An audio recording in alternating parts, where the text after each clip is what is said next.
Hello everyone, আশা করি সবাই ভালো আছেন। এখন আমের সিজন, পাকা আম আমি কেটে নিয়েছি।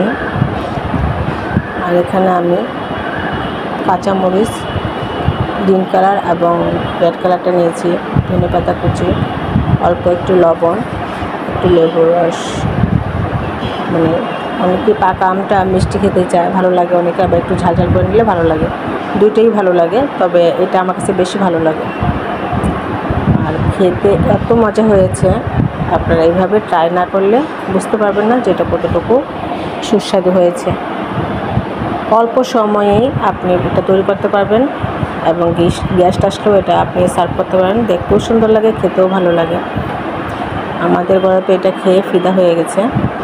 তো আশা করি আপনাদের কাছেও এই রেসিপিটা, শর্ট রেসিপিটা আমার ভালো লাগবে। তো আজ এই পর্যন্ত।